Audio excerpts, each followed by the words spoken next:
Good evening, everyone. Good evening. Good to have you all here on a beautiful spring evening here in Minnesota. More often than not, Faith and Life events feature beautiful weather outside, so you're welcome. We were just visiting with tonight's speaker who said he doesn't recall ever being in Minnesota when it has been above freezing. And actually, he was originally scheduled to be here in April, and I actually didn't double check if that was during the snowstorm or not. In any case, it's good to have you all here. I'm Tim Westermeyer, the senior pastor at St. Philip the Deacon, and on behalf of the congregation and all of the sponsors of this important series, we're delighted you're here. This is actually the conclusion now of the 15th year of this season. So our speaker tonight, if my math is correct, is our 75th speaker in the series, which is a wonderful testimony to deep roots that the series has put down in this community. I always like to ask, is there anyone here who has never been to a Faith and Life event before? Wow, excellent, wonderful, lovely. A special welcome to all of you. We're glad you're here particularly. Over the last 15 years, those of you who have been with us know we have cast a broad net in terms of the kinds of speakers we brought in. They're all Christian, but they come from all different denominations, all different walks of life. Tonight, you will hear from someone who is the founder and employee number one of the world's largest anti-slavery organization. You can read more about his official bio in the program, and he'll no doubt share part of that story. I always like to share at least one or two off of the beaten path facts about our speakers, though, including, let's see, he loves CrossFit. Anyone else a big CrossFit fan? One. He used to play rugby, which sounds painful, and he is also 100% Norwegian. There we go. We've been working a long time to get him here. Will you help me welcome Gary Haugen?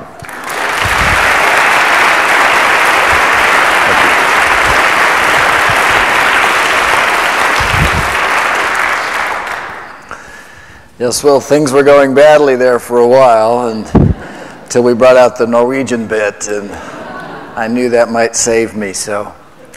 Well, good evening. It's a great privilege to get to be here with you, and thank you, Tim, for the invitation, and thank you to all of those who make this lecture series possible. And what a great thing that you would take the time on an evening such as this for us just to consider together in some fresh ways the implications of faith in real life. I'd like to begin by asking you if you can remember back in your earliest years when someone gave you the dignity of responsibility. I remember this very clearly because I was about 8 years old, and my family was going to visit all of our Norwegian relatives in Tacoma, Washington. And especially we were going to go live and spend time with Aunt Phyllis and Uncle Chuck. Now, Uncle Chuck was, just an old school construction worker, and he had the height and the girth and the mobility of a vending machine. But he was my favorite uncle because he was funny and because he let me watch TV. And one night we were up way past my bedtime watching Gunsmoke together when Uncle Chuck asked me if I would be willing to come with him to work the next day to help him out. Well, this was pretty much like Neil Armstrong asking you with help on the mission to the moon, right? This was serious. This was the big time. I was needed. I would probably have to wake up before dawn and drink coffee. And indeed, the next morning, my little 8-year-old self did both of those things. It was an epic, sweaty day. handing heavy tools to my Uncle Chuck, sweeping up mountains of sawdust and trash. And at the end of the day, I packed up the truck pretty much all by myself. Then I scrambled up to ride shotgun on the way home. Couldn't really see over the dashboard, but nevertheless, I put my arm out the window, right? Ride home just like any working man would at the end of a long day's work.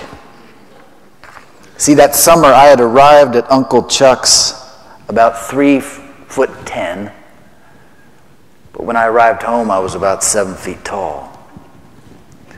Because Uncle Chuck had given me the dignity of responsibility. He gave me grown-up work to do, a sense of significance to my little being, and the joy of actually making a difference. This is, of course, the great joy that, according to the Scriptures, God, our Heavenly Father, invites all of us into, as He bestows upon His children the dignity of responsibility, as He gives us work to do in His world. In fact, think about everything we've ever learned that God wants done in His world.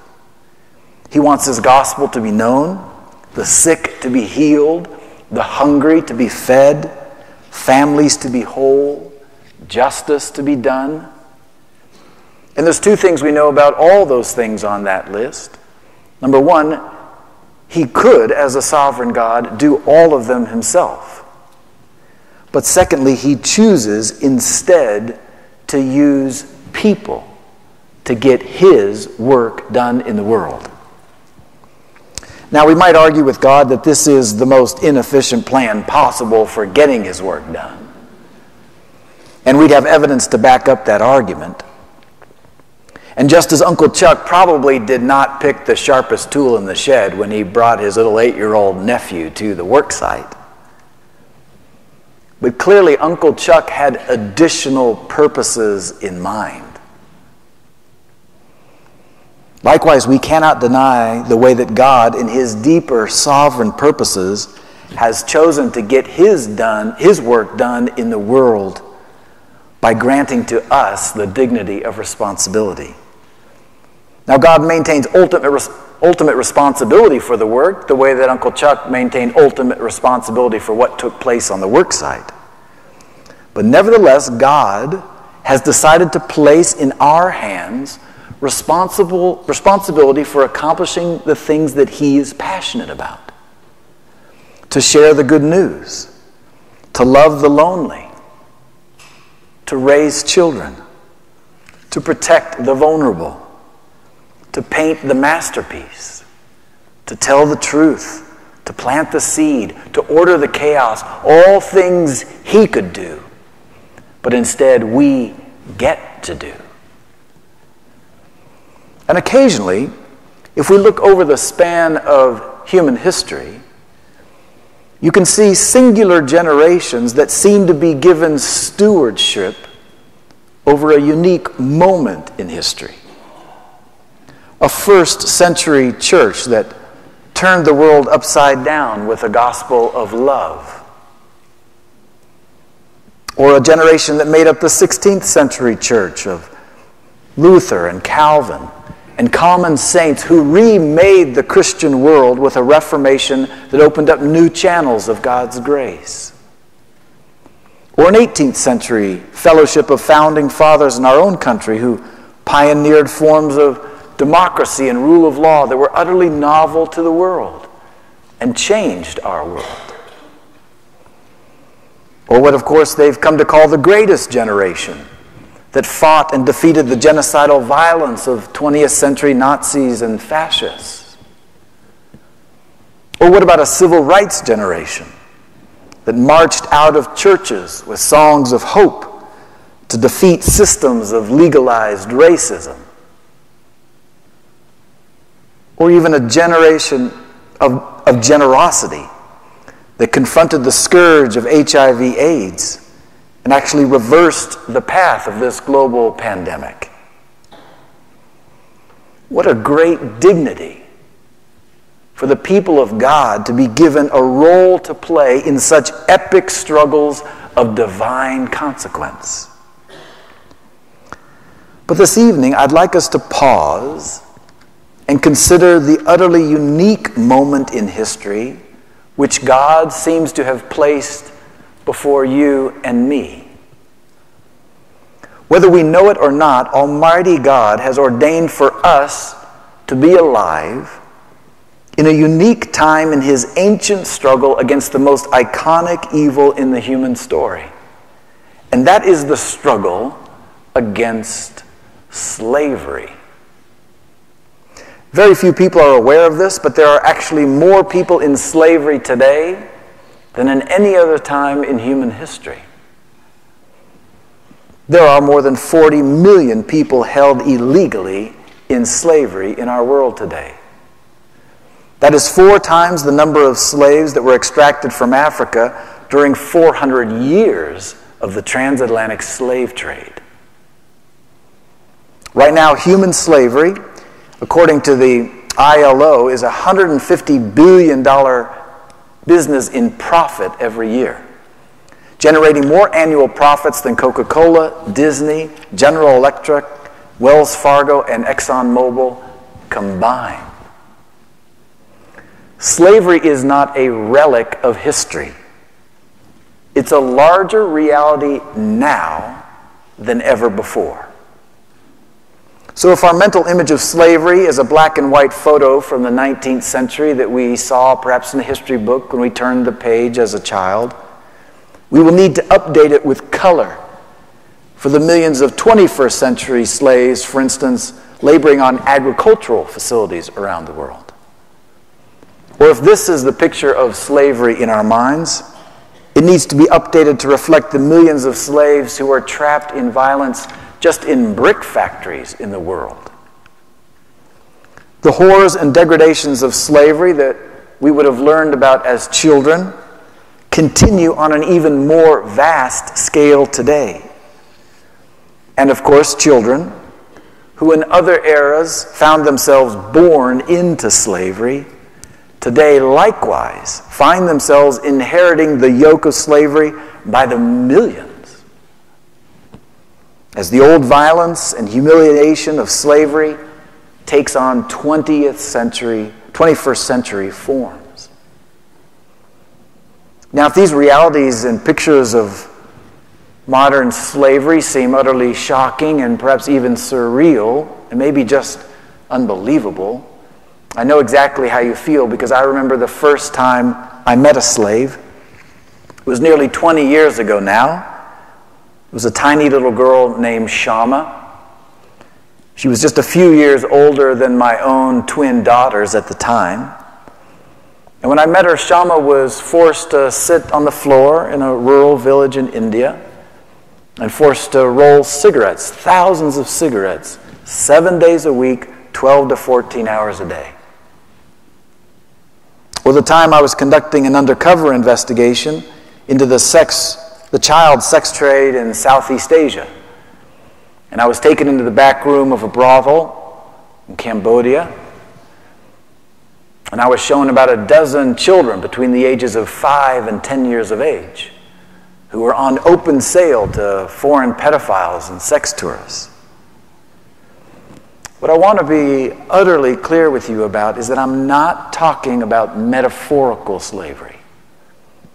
I'm talking about human beings like you and me are actually owned by other human beings. And they are forced to labor by the sheer force of terror. These boys, for instance, are held as slaves on Lake Volta in West Africa in the fishing business, and they are beaten by their master if they do not comply. These 2 men, who are 2 of our clients, actually had their hands chopped off when they tried to run away from their slave master. There's a steel padlock on the cell where this young woman sleeps, where she's forced to endure the assaults of men in a brothel. And these slaves are held in a brick factory by just terror The brutality of slavery in our world is real. And the face of those who administer the violence is also real. And I want to be honest with you tonight that in our era, slavery is taking on particularly ugly high-tech forms. I was in the Philippines not too long ago and met a young girl named Cassie. Life in her remote rural village is very tough. There's no electricity, there's no running water. She doesn't get to go to school. But everything about Cassie somehow has stayed just very gentle and sweet. She's easily a favorite in the community. And when Cassie was only 12, an important family friend offered Cassie a dream opportunity. The chance to go to school in the capital city of Manila. It was 800 miles away to get to the capital city, but for Cassie and her family, this is like winning the lottery. Or so they thought, until 800 miles too late, Cassie realized that she had actually been trafficked into a cyber sex trafficking ring, where she's held inside a dingy house in Manila, and she's abused in front of a webcam, so paying customers can watch online in America or Canada or Russia or France or anywhere else around the world. This is the new threat of cyber slavery that threatens millions of the world's poorest children around the world. But here's the even more extraordinary half of the story of modern slavery. Not only is slavery more vast than ever, but it is absolutely more stoppable than ever. For the first time ever in human history, forces are aligning to make it possible for this generation, the people alive on the earth today, to see the end of slavery as a force in human affairs. Why is that? Well, for the first time in history, slavery is against the law everywhere in the world. Secondly, slavery has concentrated itself on a mass scale in just a few countries where those laws are actually not enforced. In fact, 70% of the world's slaves are in just 12 countries. In other words, while there are now laws against slavery in every country, there are a few countries where these laws are simply not enforced at all. This leads to the final reason why slavery is more stoppable than ever. For the first time in history, the world has found and tested the vaccine that stops it.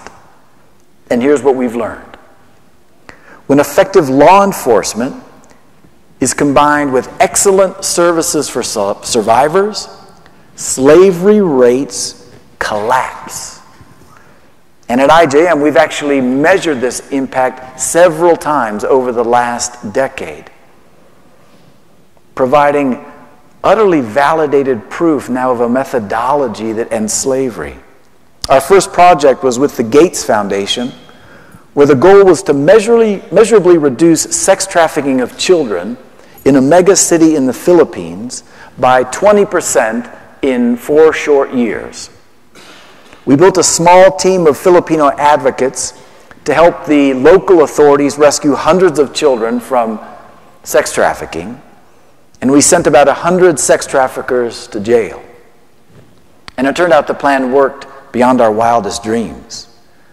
When the outside experts came to audit the actual impact of the project, they didn't find a 20% reduction in child sex trafficking. They found that sex trafficking of kids had collapsed by 79%. And then, well, yes, hallelujah.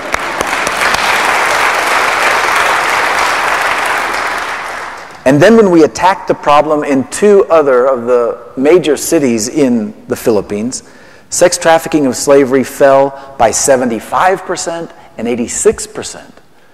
So it turns out it actually is replicable. Because what we found out, of course, is this, and it's quite intuitive, that slave owners are not brave people. And if they think they're going to get caught and sent to jail, they just stop doing it. And they leave little girls like Cassie alone. Earnest Christian friends heard about this new scourge of cyber sex trafficking. And with us, they raised their voices and they raised the resources so we could actually rescue Cassie out of her nightmare. And now Cassie is not only free, but she's actually leading other children to freedom in her country and is one of the most powerful and passionate spokespeople fighting sex trafficking in her country. When Cassie was trapped in slavery, she told me she just wanted to stop breathing.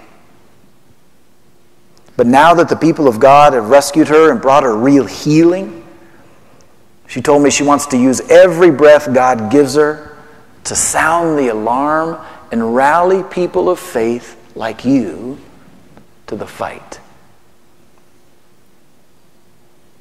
Consider then what the God of history seems to have placed before you and me.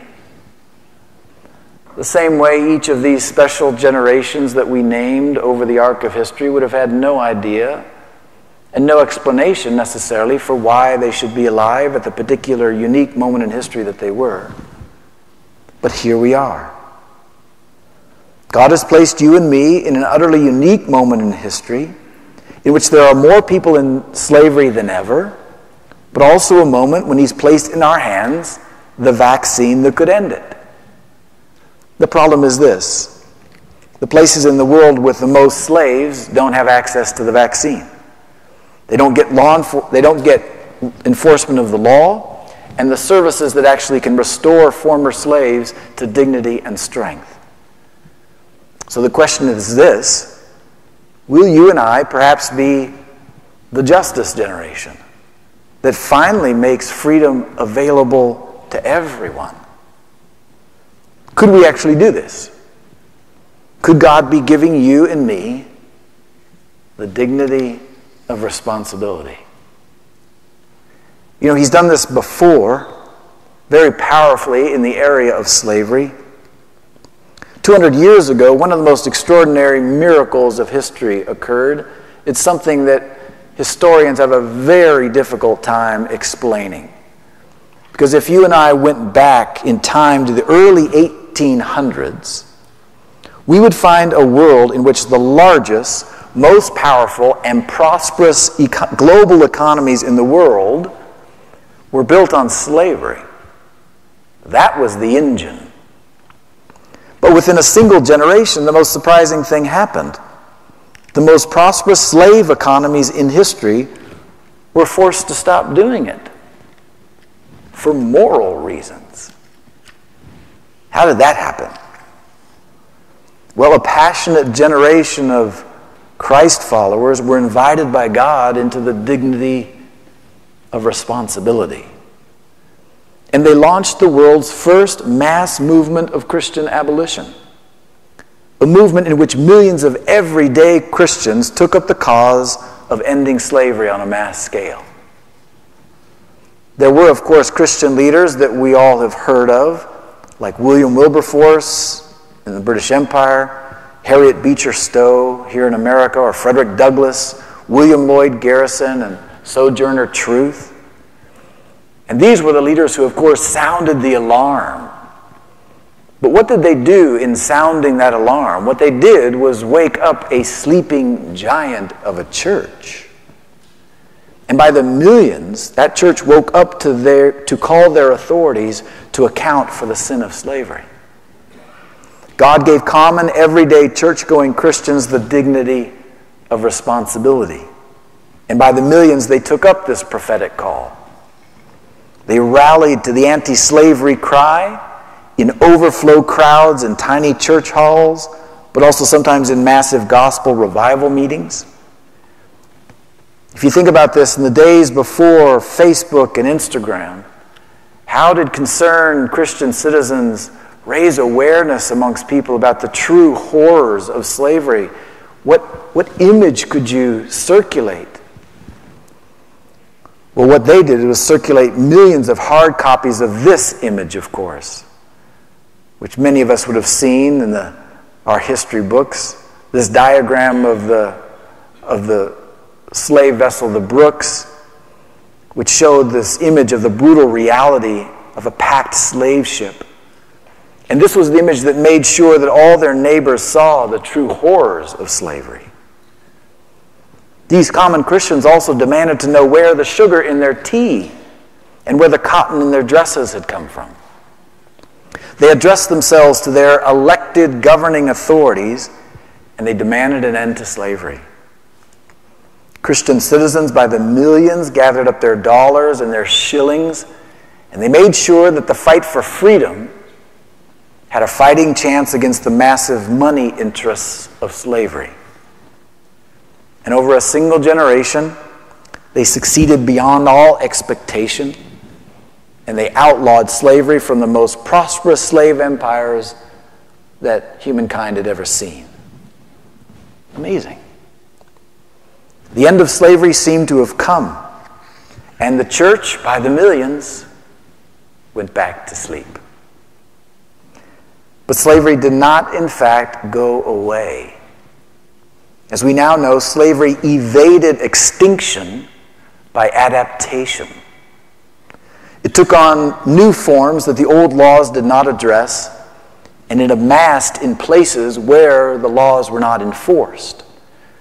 And as human population exploded, as it did in the 20th century, there were so many vulnerable people living in countries and communities where the laws were not enforced that we find ourselves where we are right now, with more than 40 million people in slavery, more people than in any other time in history. Why? Again, because there are places in our world where the anti-slavery vaccine is not available, countries and communities where the vaccine of basic law enforcement and survivor services do not exist. And so we might ask, in response, in the arc of history, what does God do? Well, he seems to stir the prophetic passion of his people. He gives them the dignity of responsibility. He invites them to the grown-up work of sounding the alarm. He places in their hands the practical work of raising the awareness and the resources that will actually decide whether the forces of slavery continue to prevail in the 21st century, or whether finally slavery is swept into the dustbin of history for good. This is what seems to be at stake in the extraordinary drama that God seems to be placing before you and me in this generation. An almighty God of history, who in every era invites a people of hope to be a witness of his goodness and his saving transformation in the world. And at this moment, when there are both more slaves than ever and the first opportunity in history to end slavery for good, this little Christian ministry, which began 20 years ago, has now become the largest anti-slavery organization in the world, providing a vehicle by which every common Christian can find a place to engage that struggle, to raise the awareness, to raise the alarm, to raise the resources, to raise the voice to do that. There is inside your program an opportunity, if you want, to actually sign up and join this army. The vehicle for doing that is something we call a freedom partner. And there are now thousands upon thousands around the world who join us in this way. And they do three things. They just simply really give what God has given them. First of all of us have been given a voice. If you already knew that there are 40 million slaves in the world, more than any in history, you're probably a small part of your community. And what it will take is for us to all just give our voices to raise awareness, simple awareness. Also to raise our voices to our governing authorities, to make this a priority as America expresses its values in the world, that America would stand with those who have the weakest voices in our world. So by becoming a freedom partner with IJM, you're able to join us as we call you to very specific engagements of advocacy, but also into engagements of prayer.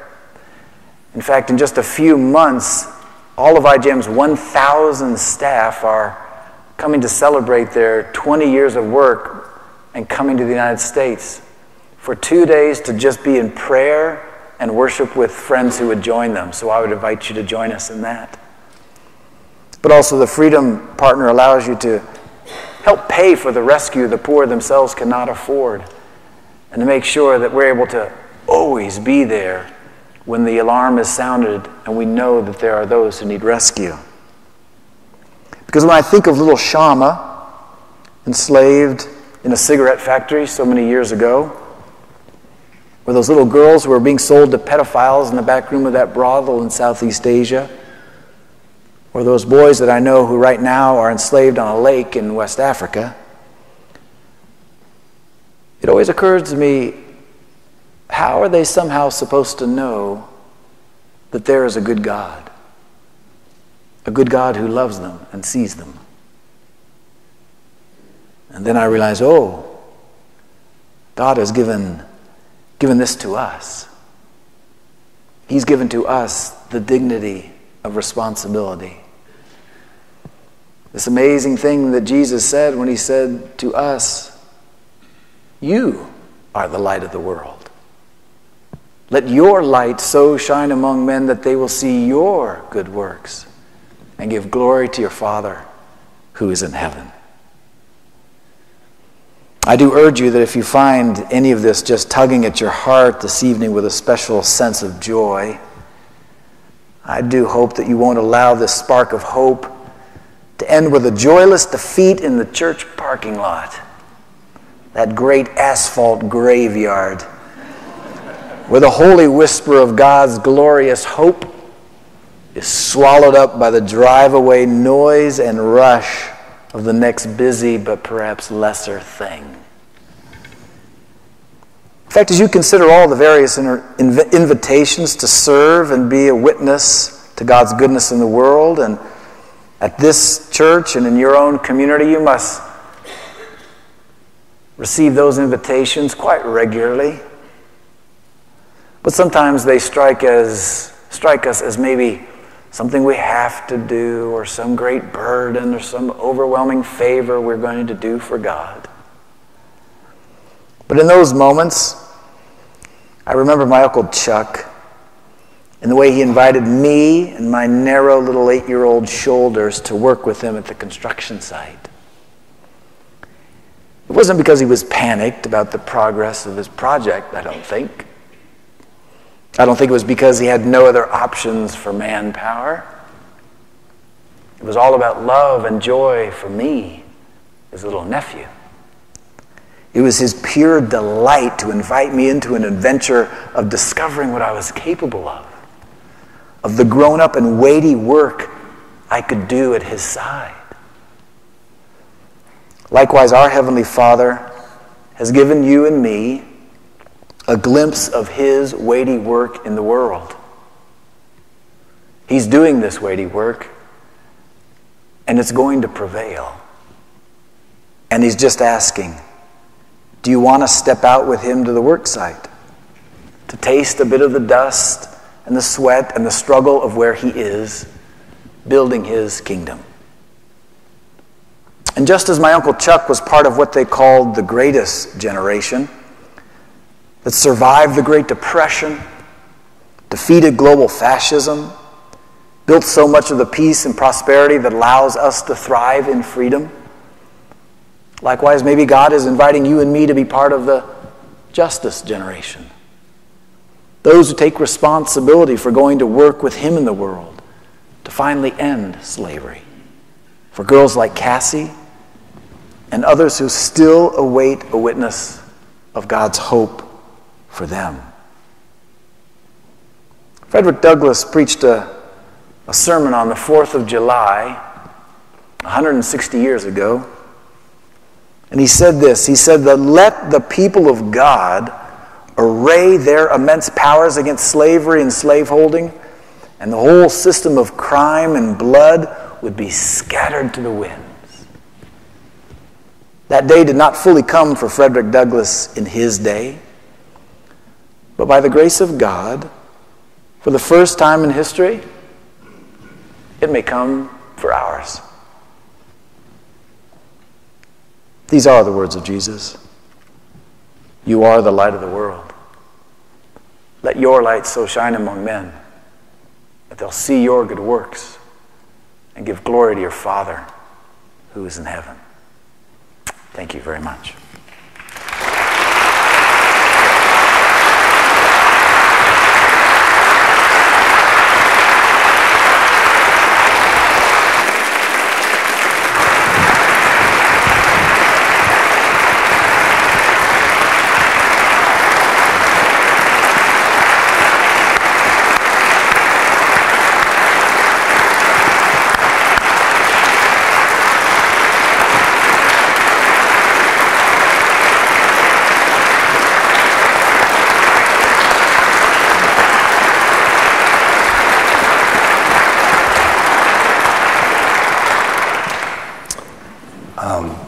That was well-deserved.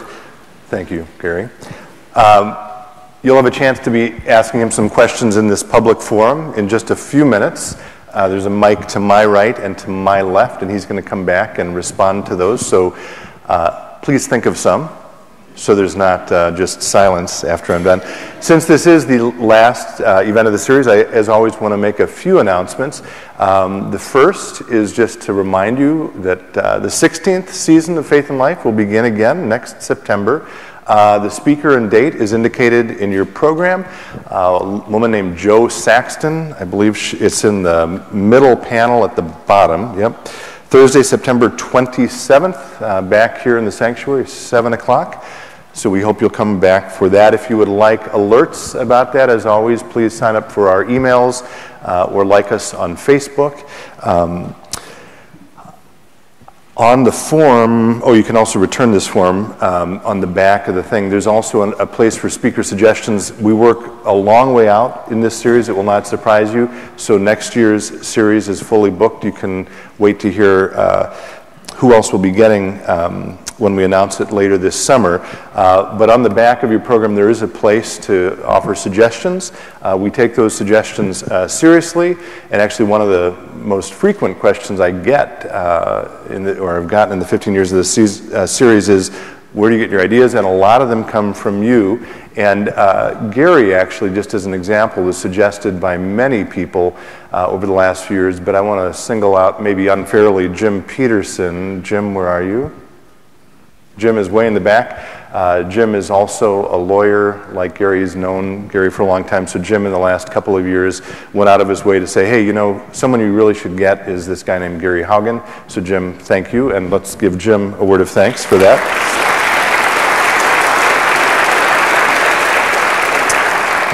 I do also want to say a word of thanks to our sponsors. As I mentioned, these events are not part of the church budget. They're sponsored solely through the generosity of individuals and organizations who have come to believe that this is a really important and meaningful part of our culture.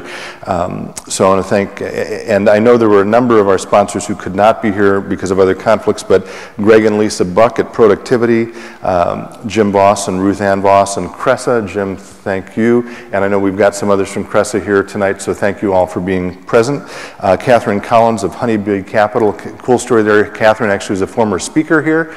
She actually lives out east, but she was so taken by the vision and mission of this series, she actually continued to support it. Gary, feel free to take a cue from that if you'd like. Phil and Mona Mill and Mike Stein at Rapid Packaging. Brian and Danae Malley at Malley Design. I want to say a word of Sparky Abrasives, Bruce Terrell. Bruce is not with us tonight. Bruce is an older gentleman, but Bruce was our very first corporate sponsor. And he is now long since retired, and so he's hanging it up after this year, which I mentioned just because it opens up space, perhaps for one of you, if you would like to take up his space. But Bruce, if you're listening through our live stream, I want to say a profound word of thanks to you for your support and faith. Thrivent Financial, Brent, where are you, Brent? Brent and Jim Elvestrom and everyone at Thrivent have been wonderful supporters from the beginning of the series, so again, thank you to you. Joe and Dawn Keller at Motive Action, and Jeff and Patrice Erickson at Mastercraft. That's just a small segment of the long list of supporters. Many of those individuals and the others who are listed here who I'm not naming are present with us. Will you please help me thank them for making these events possible?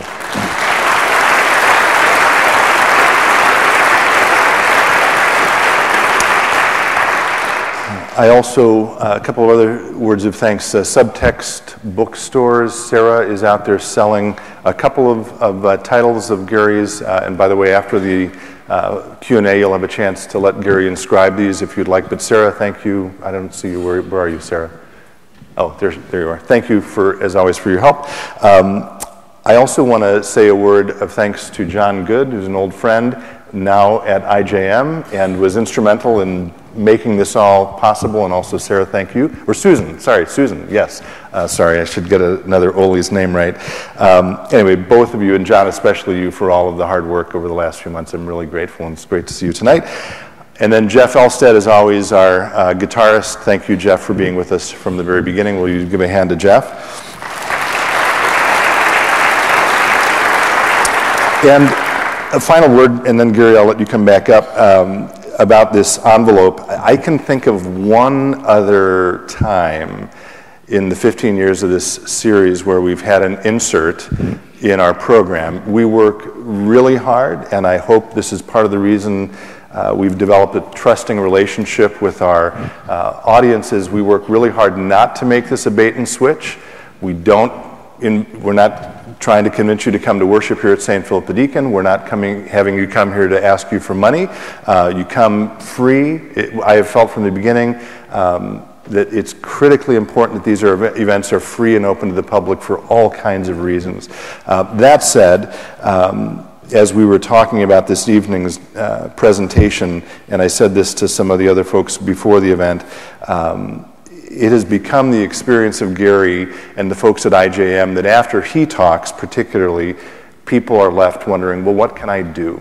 And so he's already mentioned it, but I will mention this envelope, and I just want to say, again, no expectation, but I think it's a wonderful invitation and a wonderful opportunity to be part of a movement to end slavery. So is that fair? Yes. All right, thank you. I hope I said that well. All right, Gary. Back to you. So if there are questions, again, it'd be helpful if you'd come to the mics and speak into them so that we can all hear your question. And as another host at another event like this says, if you could please make sure your question ends with the appropriate punctuation mark, which means don't make a speech, ask a question.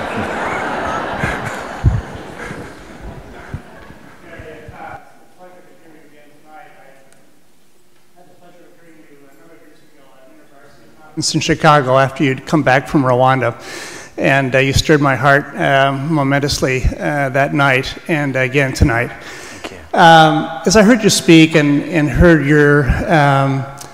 the motivation of your heart, it seemed to be primarily coming from your Christian faith. And I know you worked with a lot of other people of goodwill who don't necessarily share the Christian faith, but have a commitment to social justice and to this cause of human slavery. I'm left wondering, to what degree would you say that your faith has made a difference in your own commitment to this struggle?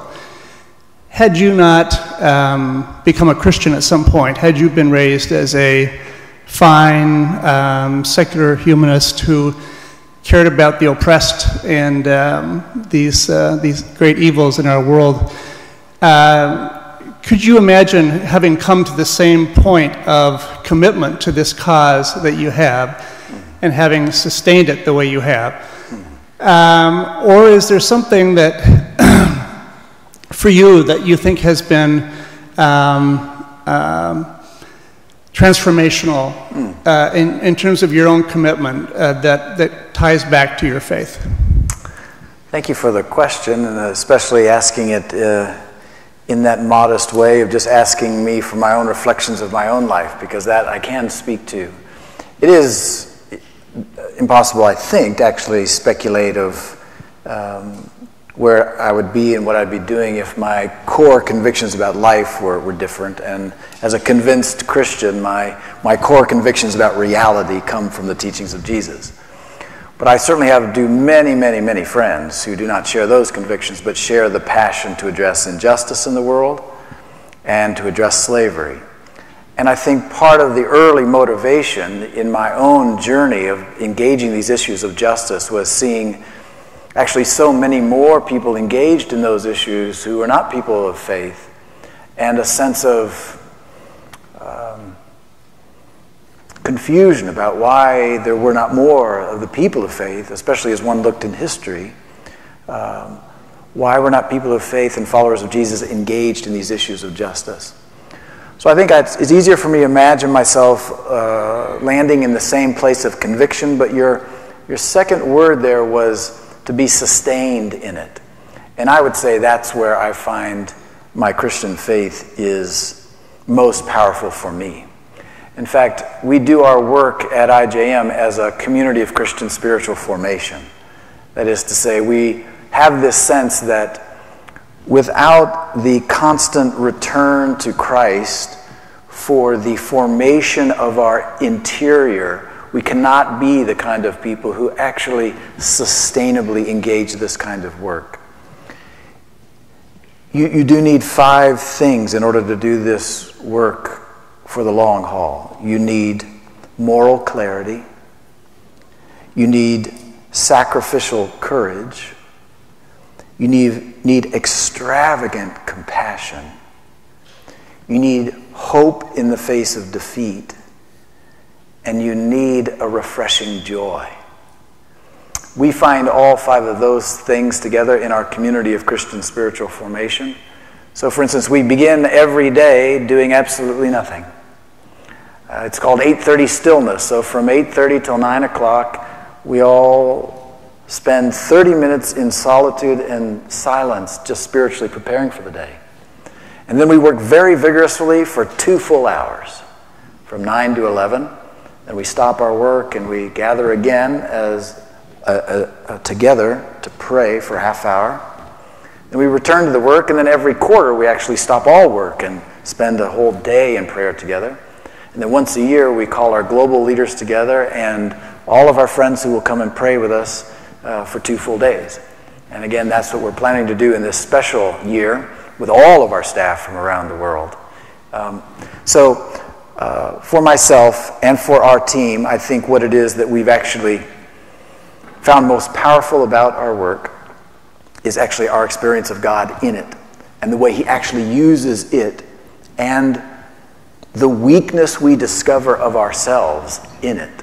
Because that's what you will find and learn most about as you engage a struggle against injustice. You will find your own weakness to oppose great powers, and your own weakness to actually be a good person. And yet we find in our faith and returning to the God who loves us, the capacity to perhaps persevere in a difficult fight and to do it with the power of a God of justice. Hi, Gary. My name is Michael. Welcome back to Minneapolis. Thank you. My wife and I had the pleasure of unexpectedly hearing you back in 2002, 2003 at Park Methodist.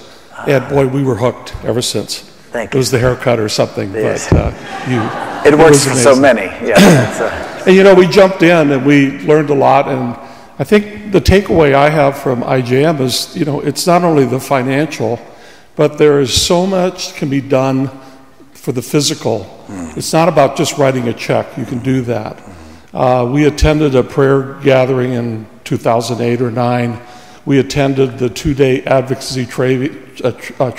Right. On the 3rd day, my wife and I are standing in front of Senator Frankens, Senator Klobuchar, and our Representative Keith Ellison by ourselves, and we're going, what are we doing here? Right. But thanks to your training, we were able to go in, and it was a great experience. Yeah. On the secular side, could you kind of talk about, that importance of us contacting our elected officials and Yes. what the impact of Yes. the ratio they use, like if we get 10 calls, that means it's 1,000, and Yes. just what we can all do to help and how important it is. For Thank sure. you. Thank you. Yeah, I do hope we do share a sense together of the incredibly responsive democracy that we actually do live in. I've been in Washington for almost 30 years now, and it's really, really clear what our elected authorities care deeply, deeply, deeply about, and that's getting elected again. And we're the ones who get to do the electing. And so many of them actually have a great passion for issues of great idealism. And they would actually love to give their effort to these kinds of fights. But their anxiety substantially is, but do the voting citizens back home care about these things? If I lead on this issue, am I not going to be supported by the folks back home?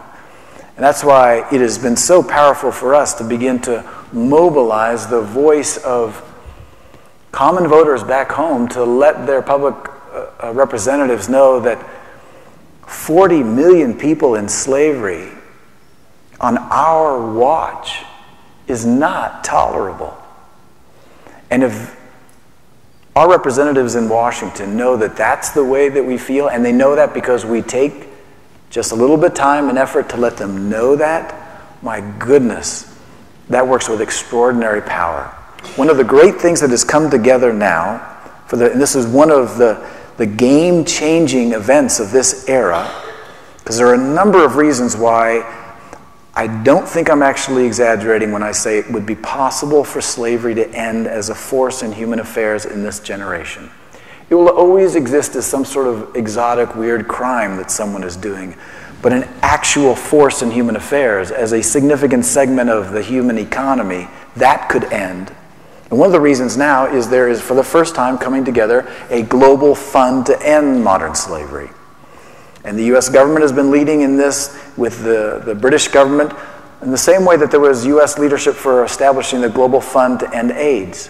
Because when, you might remember, when that epidemic was just gathering almost irrepressible force in the world, we realized that there had to be a coordinated single effort, and there needed to be significant commensurate funding to address the problem. And so the Global Fund to fight HIV/AIDS was established, and is one of the great stories in history of generosity and of effectiveness.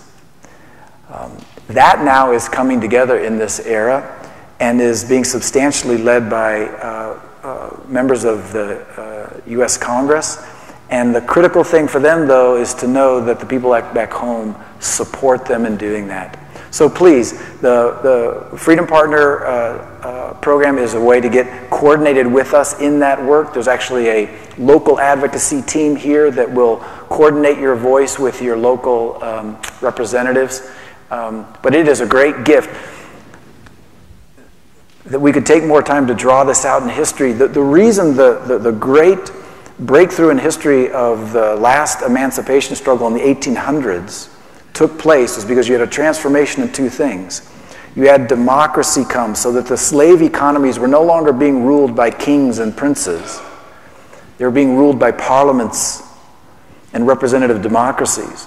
So that gave the average citizen an opportunity to have a say as to whether or not slavery would actually be sanctioned. And then you had these great revivals where common citizens found that they had a prophetic voice in the matters of their country, and they brought that force to bear. And in the countries that of the UK and the US, slavery was abolished. There's a similar opportunity coming now for us to be globally engaged. Yes, sir. First, Gary, thanks for spending your time to be here with us, and I know you're really honored by that. Thank you. I think that the question that I wanted to ask you to speak on was that we were all really, I think, extremely touched through the sharing of the case studies that you guys did in the Philippines.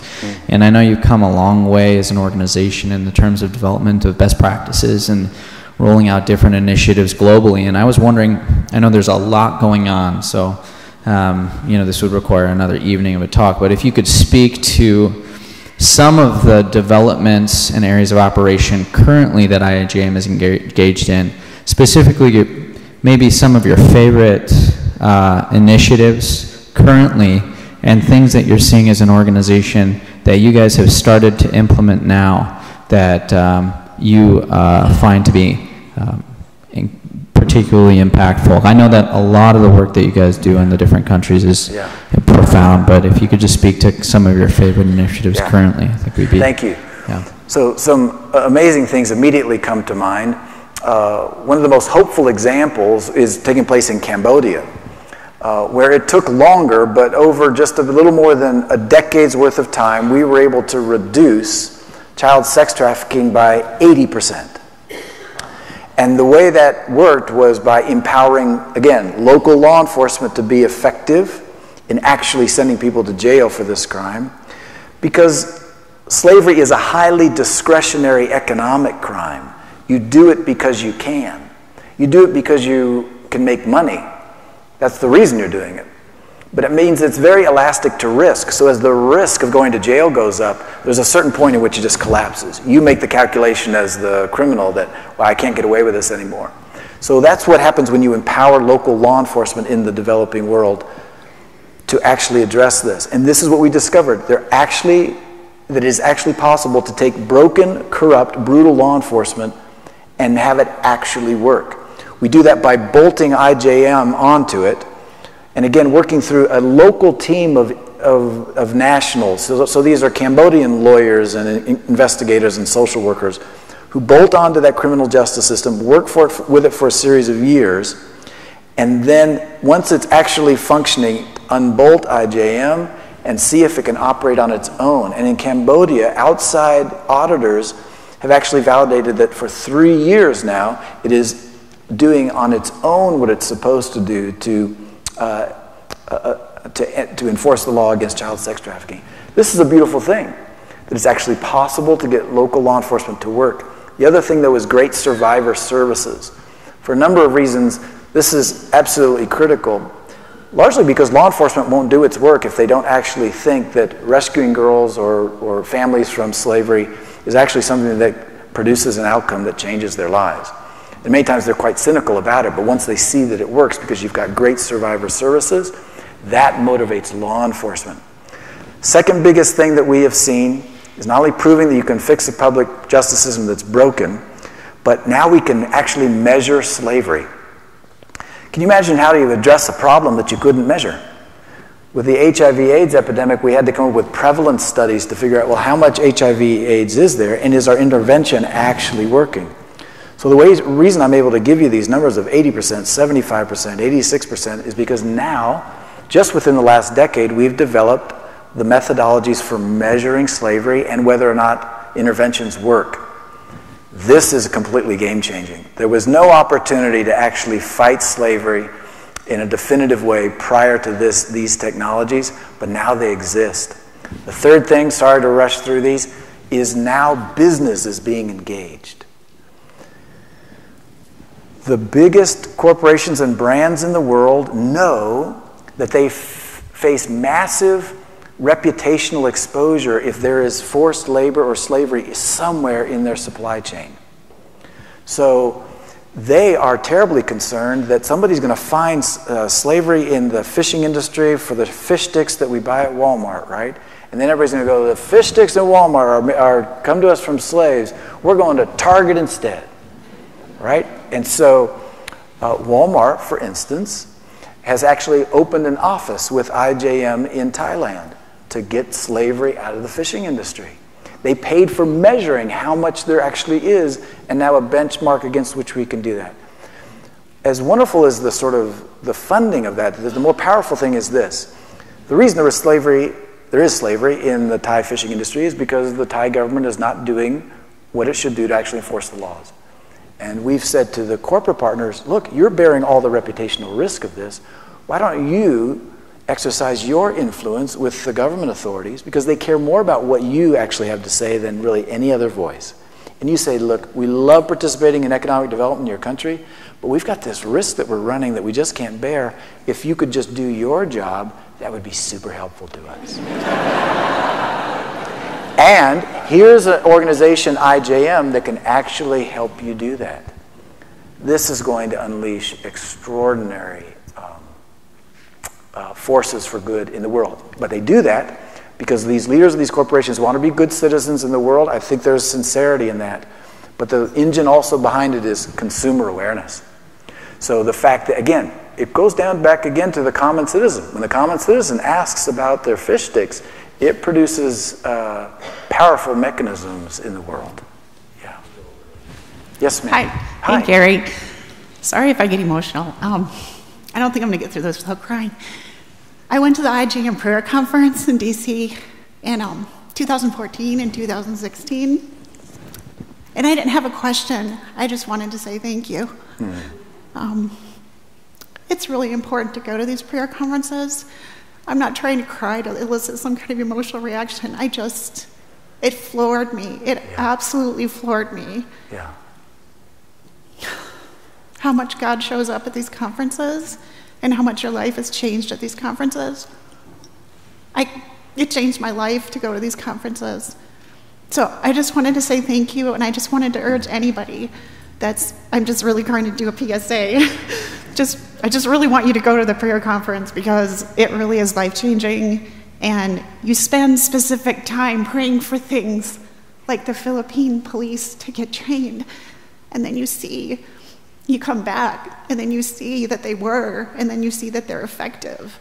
And so the praying it's intense and it's amazing, and you're with thousands of people from around the world that have given their lives to help these slaves. And can you imagine how amazing that is to be around that many people that love the Lord and are doing this work? And so I apologize again for getting emotional, but I didn't get a chance to talk to you, and I was probably too shy, and I was probably too I can't go talk to Gary Haugen. But I drove from East St. Paul to come over here to tell you thank you. Well, thank you. Thank you for the PSA.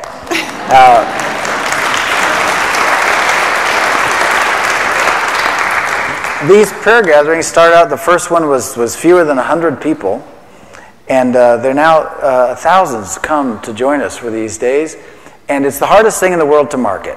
Come to a prayer gathering. Well, when was the last, fabulous prayer gathering you went to? A lot of times, it's just not in my personal history, so I have no idea what you're talking about. Or the people who really deeply do experience prayer don't think you're actually going to pray. And so no one comes to your prayer gathering. But they're now coming by the thousands because their friends just drag them. Like our sister here, who just says, I can't explain this, but please just come with me and you will so thank me that you did. And honestly, September 28th and 29th, 1,000 IJMers are going to be together, seeing who comes to just be with them and to pray with them and to begin to cast a vision of what might be in the future. So you could miss it, but don't blame our sister if you don't. Yeah. Who clearly is not shy. Yeah. I have a quick question for you. Yeah. Thank you again, too, for being here and sharing with us. You had mentioned there was a transition for slavery to not go away, late 1800s, right, for it to sort of go and be manifested in other ways. I'm wondering if you could speak more to the technological aspect, because it seems like this sort of silent funder of sex trafficking would be pornography and the pornography industry. Can you speak to, to what extent, obviously the majority of those in pornographic videos and such are not porn stars. They're there often not voluntarily. Can you speak to maybe other statistics about that? Is there a sense in which that is the next sort of wave, and in which obviously not only the funding but the actual persons will be sort of underground, because obviously that can happen at a much smaller scale and even at a much larger scale because of that, potentially. Can you just speak to maybe stats or sort of what's the outlook, and is IJM, I should maybe be familiar with this, but I'm not. Is IJM involved in that process in any way? Yeah. Well, again, to emphasize that the very disturbing story on the horizon is this wonderful thing called broadband and the capacity to stream enormous amounts of video online and share it internationally. What a glorious, wonderful thing that I can FaceTime with my daughter while she's in Spain for her semester overseas. But when that broadband capacity goes into the developing world, where there are lots of very poor communities and vulnerable children, they get dragged in front of these webcams and they get abused by vicious adults who will set up a wire transfer of funds in order for a pedophile around the world who used to have to go travel to that country for this sick experience now directs it online, real time. And we've seen this spring up in the Philippines, where we're so thankful we had built an infrastructure in law enforcement to address it. But it was sort of ahead of the curve there because the Philippines had quicker access to broadband than a lot of developing countries, but it also had lots of poor kids.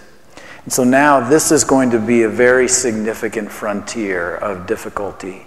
But there are also very, very powerful technological tools to be able to address it. And the large technological players are having a very positive force in addressing this.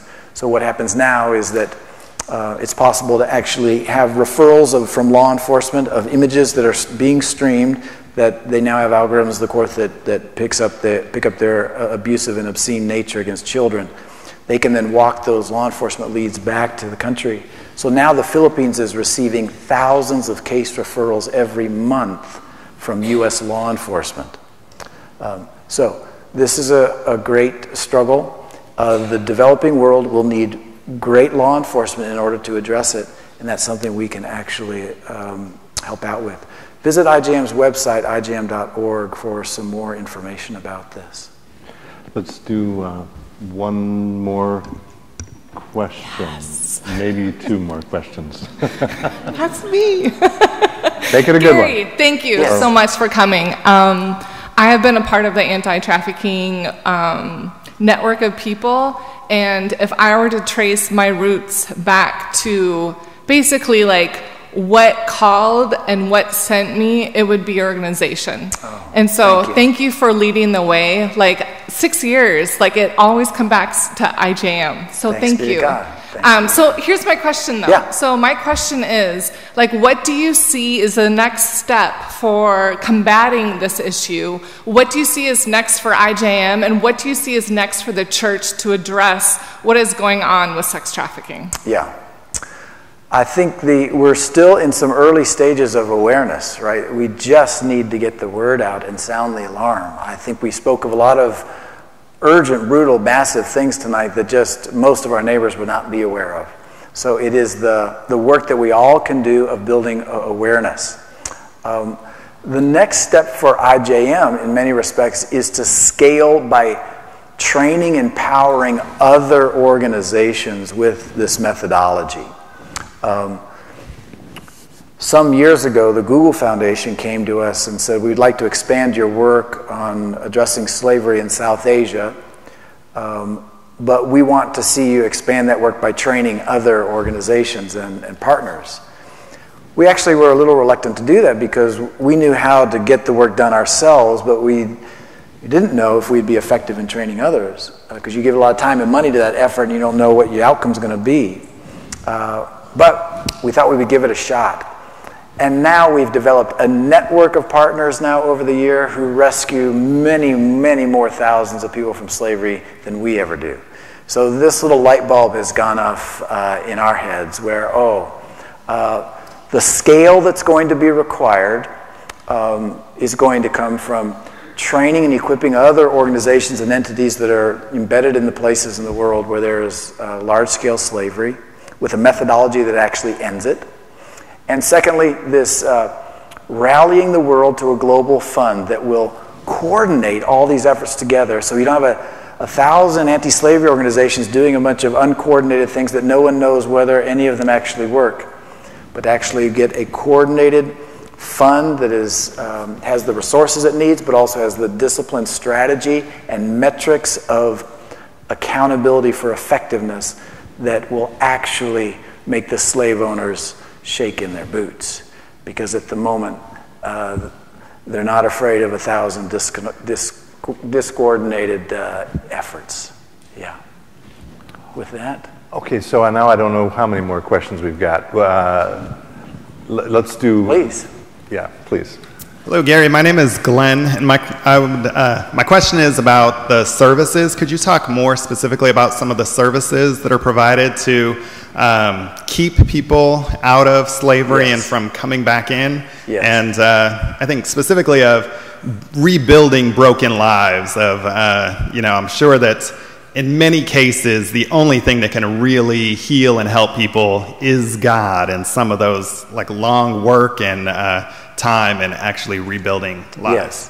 Thank you for that. This is one of the miracles that if a survivor of slavery does not receive excellent aftercare, the odds are overwhelming that they will be re-victimized. So you go all of this effort to get them out of that place of abuse, but the reason they were in that abuse was largely because there were vulnerabilities.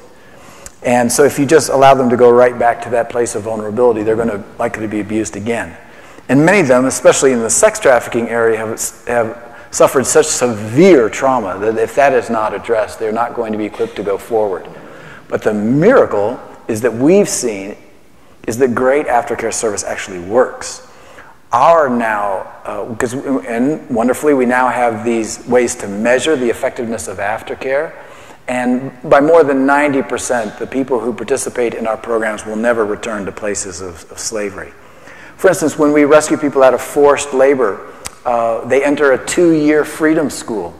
It takes 2 years, in our experience, for them to actually recover the capacity to make decisions for themselves, to recover the capacity to make plans, to actually have dreams, to have a bank account, to know what it means to enroll in school and to follow through. But we now have, by the thousands, stories of those who have gone through excellent aftercare and are leading in their own communities. So it depends upon the nature of the slavery. So for a young girl who's been for 3 years serially raped inside a brothel, it's going to take years of residential aftercare to be able to bring healing. And that means addressing with psychological professional care the trauma. It means education. It means job readiness. And also, in our experience, addressing the deep spiritual needs of those who are who've been victimized in these experiences. But what I can also tell you is, for instance, one of our best lawyers on our India team, who is responsible for prosecuting many forced labor criminals, he was actually a slave in a brick factory that we rescued about 15 years ago. And that's where you see the waste of humanity that is being ground up by slavery. When you see this boy who's rescued out when he's about 15, he's brilliant. He gets himself to school. We help him to get him to law school. He actually comes and works for us. We also have other social workers and staff members who are themselves transformed and healed victims and survivors of slavery. So this is the great hope, but it requires great effort on our part. But the marvelous thing now is, again, we have some metrics by which we can actually measure the effectiveness of these efforts. Yes? One more question. One more. And if you don't want to answer this now, that's fine as well. But my question is that in your talk you had referenced the time when you were in Cambodia, yes, on the ground, undercover. Yeah. And you're a man who's been called into this fight by God. And over time you've watched your organization change and scale. And so by necessity, your role has drastically changed over these last 20 years. And I wanted to ask you, in that process of your role changing, what has been incredibly good in that you see the goodness of God and how your role is now, and what of that has been hard for you? Yeah.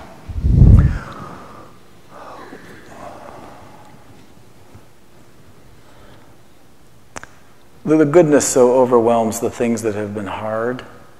I'm really thankful myself that I enjoy the evolving nature of my role. So I love doing this.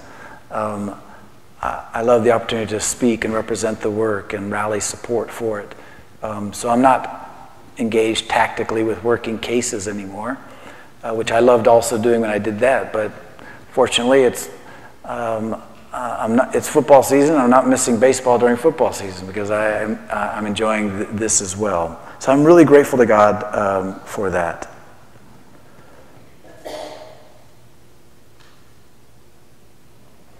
The hardest part of it for sure is just those experiences where you fail,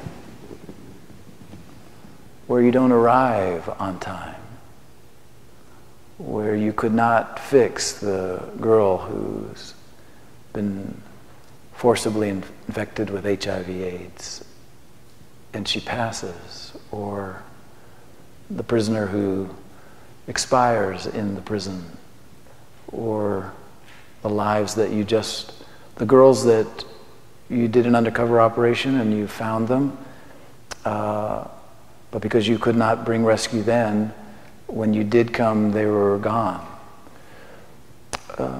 There are, especially in the early days of IJM, there were far more defeats than there were victories. I tell friends that in the first 10 years of IJM, our main rally cry was, well, every time we run at the problem, we learn something we didn't know. Because we failed almost every time we ran at the problem. And so that is just, there is this thing that must be given to God.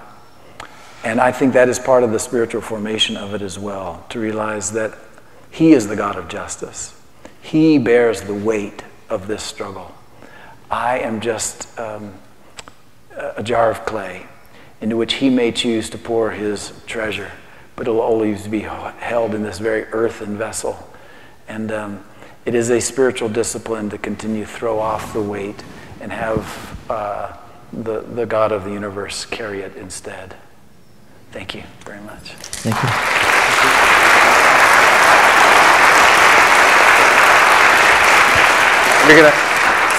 I'm going to let you applaud wildly in a moment. Thank you for coming out. We always give our speakers a gift. Gary, what a privilege to have you with us tonight. Thank you so much for your work and for your words. So we have a small piece of granite, which says simply, with thanks to Gary Haugen for bringing faith to life. We thank you so much. Thank you, Tim. Thank you very much. Thank you all very much.